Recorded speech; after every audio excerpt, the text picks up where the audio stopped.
What if your 9 to 5 wasn't just draining your time, but your very identity? Imagine a job so all-consuming, so sterile, that it splits you in half. Not metaphorically, literally. You're not chained to your desk, but your mind is. Each morning you step into a lift and a version of you is born that knows nothing but the office. No birthdays, no loved ones, just KPIs and team-building emails. Your memories of home, your laughter, your pain, yourself, all wiped clean.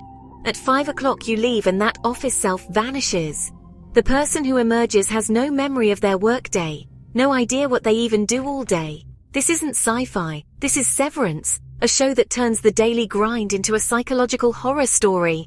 And the monsters aren't creatures, they're fluorescent lights, outdated HR policies, and the gnawing fear that you're losing yourself. At Lumon Industries, employees undergo severance, their innie self lives only at work, their outie only outside. It's the existential dread of being split in two, your identity fractured, your freedom carefully micromanaged. But what happens when one self starts to question the reality of the other? The office becomes a sealed-off universe with its own rules, culture, and secrets buried in onboarding handbooks. A prison disguised as paradise. This is Sartre's Hell is Other People, brought to you by middle management under cold humming lights. If that hit a little too close to home, you're not alone. I make one long video and 2 shorts every week diving into modern philosophy, psychology, and how pop culture gets existential. So if you want more mind-bending takes, subscribe at Chasing Sunsets 49 and don't miss what's coming next. In 1944, Jean-Paul Sartre's play called No Exit trapped 3 people in a room, no fire, no demons, no torture, just each other. Their punishment? Being forced to see themselves through the judgmental, unblinking eyes of others, unable to escape judgment. Sartre's point: we crave identity but only find it through others' perceptions. Their gaze traps us. Hell is Other People means we're never truly free as long as we're being defined by those around us. In Hell is Other People, the characters are dead, forced to confront their true selves through relentless scrutiny. There's no escape, just the agony of being seen, labeled, and trapped by others' expectations. Fast forward to the innies, are blank slates defined entirely by their sterile environment and the few people they share it with. Their hell isn't their past, but their lack of one. They're trapped not by who they were, but by who they are. Their existence is a closed loop, just like in Sartre's play. In Lumon's macrodata refinement, Mark, Dylan, Irving, and Helly are confined to a single surreal office. Their task, sorting scary numbers, has no clear purpose.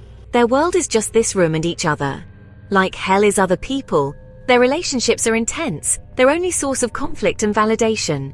Mark tries to lead, Helly rebels, Dylan clings to rules, Irving finds comfort in company myths.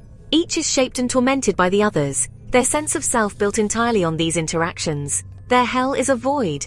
No memories, no history, just corporate identity enforced by Lumon and Mr. Milchick. The office is a maze of identical corridors, designed to erase individuality. Rewards are meaningless trinkets, finger traps, waffle parties, shallow substitutes for real experience. This is Sartre's hell, reimagined as a modern office. Freedom traded for the illusion of comfort, leaving you trapped in a cycle defined by your colleagues in your cubicle. The most chilling part? The employees chose this, at least their outies did. For the innie, there's no choice, just a life of servitude they never asked for. The outie uses freedom to create an innie with none, a paradox that turns choice into a prison. Mark's outie seeks escape from grief, but his choice creates a suffering innie. In Hell is Other People includes your own alternate self. 2 strangers trapped in one body, each shaping the other's fate. The innies are told they're there by choice, but it's a choice they can't remember making. Attempts to resign are denied. They're trapped by a decision made by a stranger who happens to be them. It's a bureaucratic nightmare layered on top of an existential one. The illusion of choice is the ultimate psychological trap. The break room is Lumon's true torture chamber where employees are forced to repeat apologies until they break. It's not about pain, but the annihilation of self, the company forcing you to say, I choose this prison. But even fractured, the human spirit fights for freedom. The innies begin to trust each other, planning an escape, rejecting the identities Lumon gave them. Their rebellion is a desperate gamble to merge their 2 selves and become whole. The overtime contingency lets their innie consciousness wake up outside, into a world they've never known. confronting truths they were never meant to face. But freedom isn't peace. Escape from one hell leads to another. The prison isn't just the cubicle, it's the invisible chains in our minds. And that's what makes Severance more than just satire. It's Sartre's nightmare reborn in HR-friendly packaging. A chilling fable about work, identity, and the systems designed to trap us. How much of you do you leave at the office door each day? What parts of yourself have you severed to survive the modern workplace? Tell me in the comments. I want to hear your story.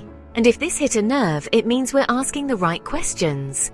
Like, share and subscribe at Chasing Sunsets 49 for 1 long and 2 short videos every week, where philosophy, pop culture, and raw reality collide.